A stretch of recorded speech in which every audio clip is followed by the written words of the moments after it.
Hello, my name is Michael Kuipers from MBO. In this video we will show you how to calibrate the fold rollers of your folding machine. The procedure is the same for all folding units. You will need a 4mm hex key, a hanging scale with a binder clip attachment for attaching paper strips, and copy paper strips with the shown specifications. Please note that much of the work must be done by 2 people. Switch off the machine using the main switch. Open the noise dampening hood and remove the door under the alignment table on the operator side. Now remove all the buckle plates from the folding unit as shown. For safety reasons, 2 people should carry out this step. Be careful not to store the buckle plates with the buckle plate infeed facing downwards to avoid damage. To prevent injuries, all slitter shafts in the respective folding unit must be removed. In this example, pull out the slitter shaft cassette and loosen any counter knives and the upper slitter shaft with the 4mm hex key. Pull back the plug bearing and remove the slitter shaft horizontally from the coupling. Now loosen the lower slitter shaft, remove the smoothers above it and remove the shaft. Take care to store the slitter shafts in such a way that they do not roll away and installed tools cannot be damaged. Then close the slitter shaft cassette.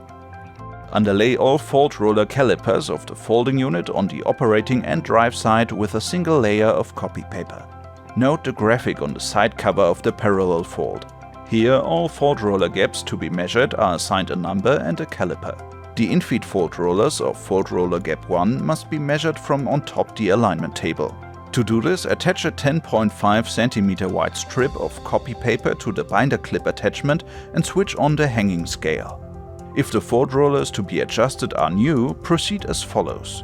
Remove any interfering smoothers and insert a strip of paper straight into the roller gap close to the operating side, while a second person turns the hand wheel at constant speed. Hold the scale firmly to prevent it from being pulled between the rollers. Make a note of the measured value and take another measurement on the drive side.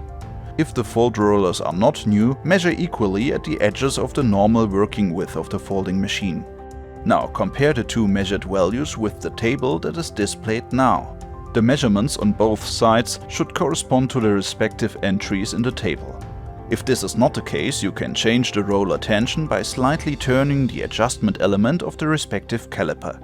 Then carry out the measurement again until the desired values are reached. Change the paper strip each time before measuring another fold roller gap. All even-numbered gaps must be measured from above, while, with the exception for the first gap, all odd-numbered gaps must be measured from below the alignment table. Once you have carefully adjusted all the fold rollers, reinstall the slitter shafts that were initially removed. To do this, pull out the slitter shaft cassette, take the lower slitter shaft and slide it horizontally into the lower coupling. Close the plug bearing and clamp it with the hex key. Proceed in the same way to install the upper slitter shaft. Position and secure the previously loosened counter knives and clamp the smoothers back in place. Make sure they do not touch the transport rollers of the slitter shafts. Then push the slitter shaft cassette back into the machine. Insert all buckle plates in the folding unit and clamp them. Again, for safety reasons, carry out this work in pairs. Hook the door under the alignment table into the hinges and close the noise dampening hood. You can now switch the machine on again.